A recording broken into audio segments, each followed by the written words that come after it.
Amis vénusiens, vénusiennes, bonjour à tous. J'espère que vous allez tous très bien et que vous avez tous passé un agréable week-end.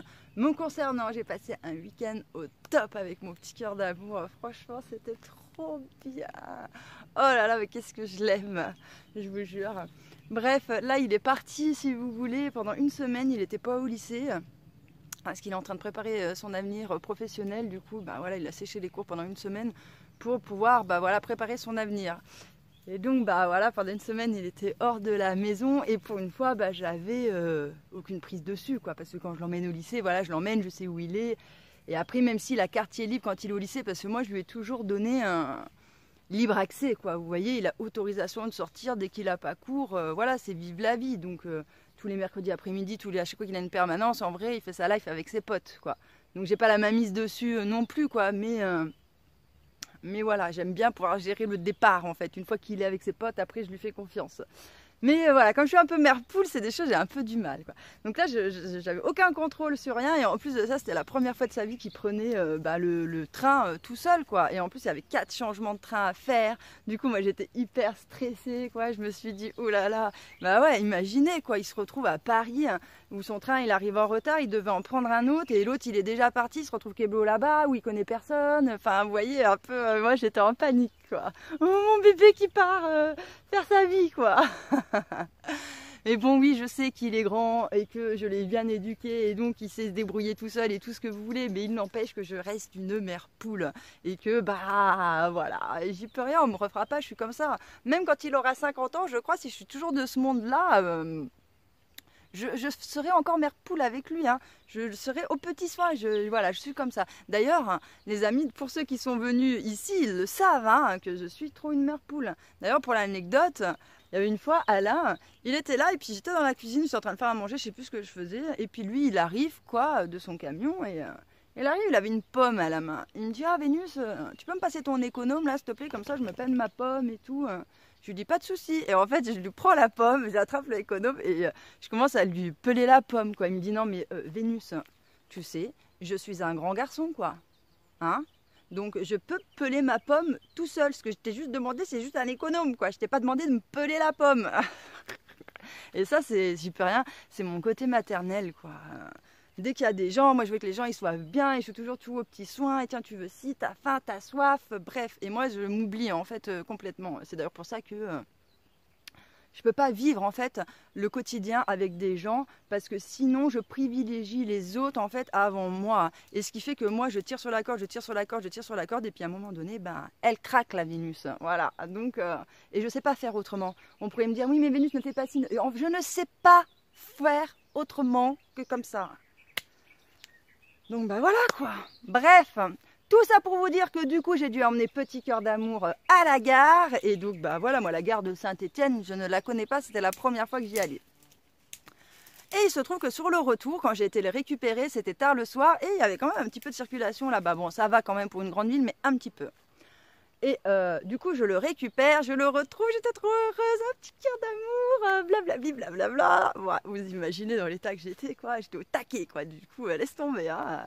Et du coup, je récupère mon petit cœur d'amour, et puis du coup, c'était difficile, là où j'étais garée, de ressortir comme je voulais, il y avait plein de voitures qui passaient et tout, c'était grave chaud. Et à un moment donné, j'arrive à passer, je me filoche. Et en fait, j'étais persuadée que c'était la rue là qu'il fallait que je prenne. Et du coup, je m'engouffre dans cette rue. Et là, je la dévale, je la monte, bim, bim, bim, bim, bim. Et là, tout d'un coup, je regarde autour de moi et je vois en fait toutes les voitures qui étaient garées des deux côtés de cette rue. Je vois qu'elles étaient tous dans le sens opposé de là où j'allais moi. Et là, je me dis, oh putain, je crois que j'ai pris un sens interdit, les gars, là. Et tout d'un coup, j'avance et qu'est-ce que je vois? Je vois une flèche qui était en effet dans le sens opposé dans lequel j'allais, quoi. Donc en effet, j'ai bien pris un sens interdit. Oh là là! Du coup, je me dépêche, quoi, parce qu'elle était grande, hein, la rue. Du coup, je me dis, oh là là, si jamais il y a quelqu'un qui rentre dans cette rue-là, je suis vraiment dans le merdier, quoi. Il va falloir tout que je redescende en plus comme ça, laisse tomber, quoi. Du coup, je me dépêche, je bombarde et tout pour sortir de ce putain de sens interdit. Et à un moment donné, on arrive à une intersection. Je regarde en face, sens interdit, là, sens interdit. Mon fils, il me dit, maman, à gauche, là, il y a une flèche dans le bon sens. Et du coup, je tourne et tout. Et là, il y avait un mec au même moment qui arrivait à cette intersection. Il m'a vu débouler du sens interdit à la wall again comme ça, de faire un truc pour tourner. Il a dû se dire, mais c'est quoi quoi ça? Oh, bah, il a dû dire ça m'étonne pas du tout. Une meuf au volant. Ah, je vous jure, heureusement qu'il n'y a pas eu de Schmitt qui est passé à ce moment-là ou quoi que ce soit, parce que je prenais cher, quoi. Bref, franchement, des fois, je trouve que les panneaux sens interdits sont pas assez visuels, quoi, parce que franchement, je l'ai pas vu du tout, quoi. Quand je vous dis, c'est le fait d'avoir vu les bagnoles qui étaient garées, qui allaient tous dans le même sens, que je me suis dit, je crois que je suis montée dans un sens interdit. Je me dis, putain, les gens qui ont dû me voir passer comme une bombe là pour m'insérer, pour pouvoir passer en sortant de la gare, ils ont dû dire, mais c'est quoi cette folle? Bon, sinon les amis, on se retrouve un petit peu dans la serre, on va faire un petit tour ensemble, je vais vous montrer un peu ce que ça donne cette année et je suis plutôt contente parce qu'en fin de compte, j'ai pas tant de retard que ça. Alors déjà, je voulais vous parler des concombres. Alors ça, les concombres, les amis, je ne comprends pas l'histoire. Non, mais je vais vous montrer. Donc là, vous voyez qu'il y en a des concombres, ici, là, les trois là, bah, ça en est que j'ai acheté et que j'ai repiqué. Donc vous voyez, ceux-là se portent à merveille. Je vous en avais montré, ça c'est le mien. J'en avais trois qui étaient magnifiques, hein, si vous vous souvenez. Je les ai plantés là, à la place des deux qu'on voit là, déjà. Voilà. Et là c'est le troisième qui est toujours vivant. À peine je les ai plantés, 2 jours après ils ont commencé à être pas bien et à mourir. Là c'est pareil, vous voyez, il a tourné vert comme ça. Je me suis dit, mais qu'est-ce que c'est ce délire? Bref, du coup, je leur ai mis de l'eau avec de l'urine. Je me suis dit, ça va les rebooster un petit peu. Et ben, figurez-vous que nini, quoi. Ils ont été encore plus mal. D'ailleurs, c'est suite à ça que j'en ai 2 qui étaient là, qui sont morts. Et celui-là, vous voyez, il est devenu tout vert clair. Et il a vraiment eu du mal. Alors du coup, je capte pas c'est quoi le délire. Parce que c'est quoi, en fait? Normalement, quand tu leur fous un coup d'azote ou truc, c'est censé les booster. C'est pas censé les faire canner, hein. Du coup, je n'ai pas compris l'histoire, hein. Du coup, là, elle est en train d'essayer de surtaper la copine. Je sais pas ce que ça va donner. Mais par contre, comment ça se fait que les autres que j'ai plantés, eux, voilou, quoi. Franchement, ça m'énerve, les concombres, j'y arrive pas. Ça veut pas. Pourtant, c'est simple à faire. Hein. Mais bon, là, j'ai relancé d'autres concombres à moi, et puis je me dis, je perds pas espoir, je veux y arriver, c'est pas possible. J'arrive à les sortir en godet comme ça, et puis après, ça meurt. Non. Ça, c'est les tomates cerises, elles se sont bien retapées, c'est celles qui me restent, hein. Je les ai tous plantées, et puis là, celle-là, je vais finir de les planter. Hein. Et là, c'est de la petite courgette que j'ai relancée. Là, ici, mes tomates, elles se sont super bien relevées. C'était celle qui reste en pot, là, qui était le plus mal au point. Et comme vous pouvez voir, là, elles sont bien retapées, donc je vais pouvoir les planter aussi. Là, c'est l'aubergine greffée que j'ai achetée, parce que ça fonctionne super bien chez moi, et que comme je ne consomme pas, en plus de ça, beaucoup d'aubergines, avec un seul plant, ça me fait l'année. Et ici, j'ai planté donc toutes mes petites tomates cerises à côté, là-bas, des concombres. Et donc, bon, bah, vous pouvez voir, hein, ça y est, on voit que tout est planté. Hein. Là, du côté là, on voit que mes petites salades, ben, elles se mettent à bien pousser. Mes courgettes, j'avais lancé super tôt. Ben, c'est pareil, cette année, c'est vraiment top. Donc, je suis bien contente. Et puis, bon, bah voilà, vous voyez que ça, c'était une tomate qui avait subi. Elles se sont bien retapées quand même. Je suis super contente. Voilà, elle est cachée là. Voilà, donc ça c'est cool. Et là, ici, c'était les tomates qui, elles, n'ont pas pris de choc ni rien. Mais vous savez, c'était les variétés, je vous avais parlé, qui, quand il faisait froid, elles avaient un peu plus de mal que celles que je cultive d'habitude. Donc, je savais pas trop ce que ça allait donner. Et là, franchement, elles sont juste magnifiques. Et regardez, elles sont déjà en fleurs. Donc, j'ai pas de retard, en fait, comparé aux autres années. Généralement, une année classique, elles arrivent à cette période-là. Donc ça, c'est cool. Et en plus de ça, un truc que j'ai constaté, je suis vraiment contente d'avoir essayé cette variété cette année. Parce que elle fait énormément de fleurs, quoi. C'est un truc de fou. Et sur toutes, en fait, même toutes celles qu'on voit, là, ça en est. Alors que, regardez, là, sur d'autres variétés, ben déjà, j'en ai beaucoup moins. Regardez. Il y en a moins. Donc, je la trouve super intéressante, cette variété de tomates, et j'espère sincèrement qu'elle va bien donner cette année, qu'elle va bien se plaire dans mon climat pour que je reprenne les graines et que je la refasse, celle-là. On verra, j'ai hâte de voir un petit peu tout ça. Et donc là, ici sur cette parcelle-là, c'était vraiment celle que j'avais plantée qui avait le plus ramassé. Et donc vous voyez qu'elles se sont bien quand même relevées, hormis vraiment celle-là. Elle est vraiment pas top, pas top. Et les autres, bon, même si par exemple celle-là, elle est un peu petite, bon, elle est en train de se retaper. Donc je pense que de toute façon, celle-là, je vais la changer quand il m'en reste quelques plants. Parce que, bah voilà, vous voyez que... les plants là-bas sont quand même beaucoup plus jolis. Je voulais vous montrer ma menthe exceptionnelle cette année. Enfin, ça y est. Pourtant, la menthe, c'est plutôt facile. Mais je vous dis, moi, toutes les cultures qui ont l'air faciles, apparemment, j'ai du mal. Et puis, les cultures difficiles, j'y arrive, quoi. Ça, c'est l'esprit vénusien. Hein. Il faut toujours qu'on fasse l'inverse de ce que les autres font. Ça, c'était des boutures de goji qu'on m'avait envoyées. Donc les goji, ça va, c'est plutôt bien parti.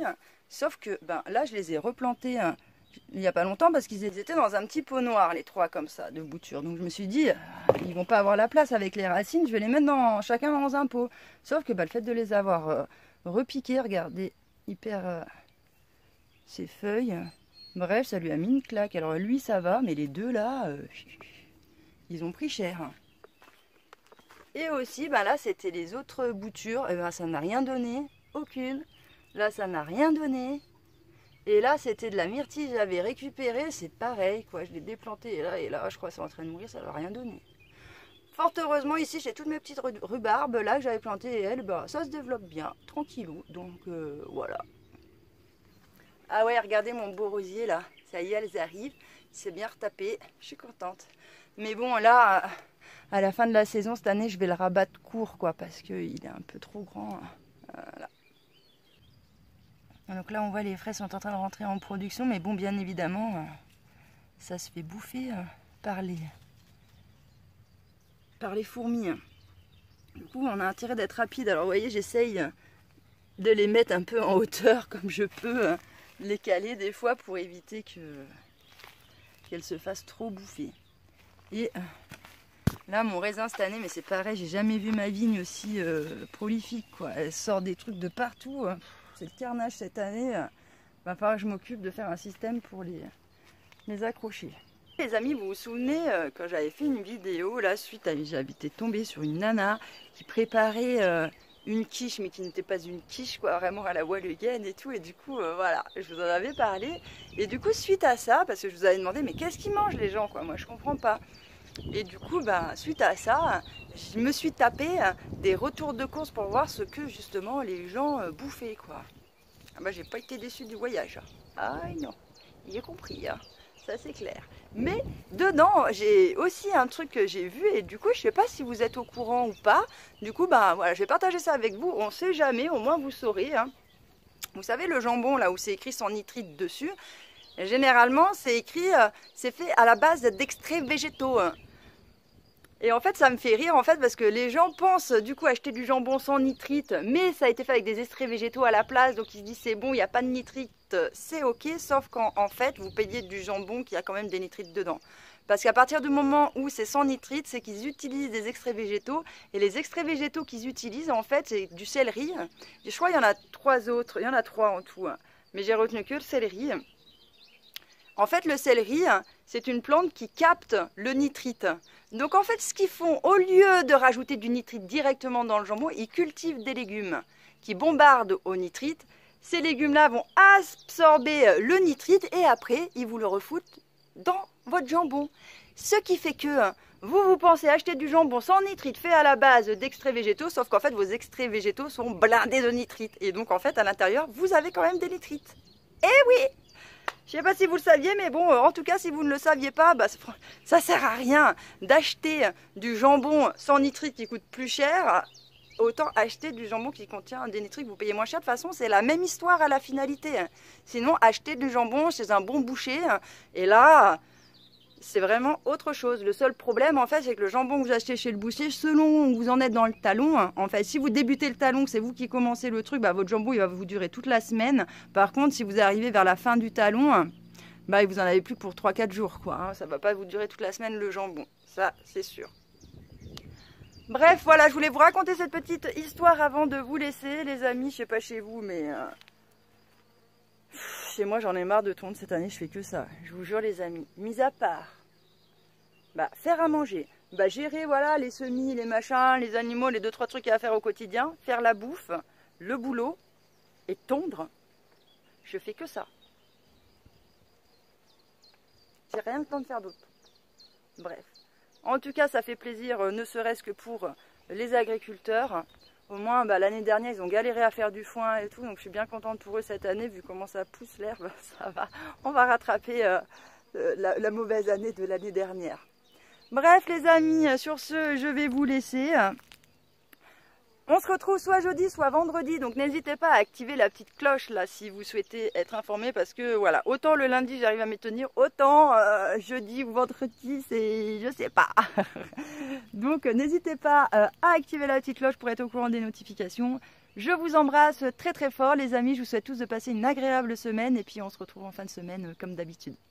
Gros bisous!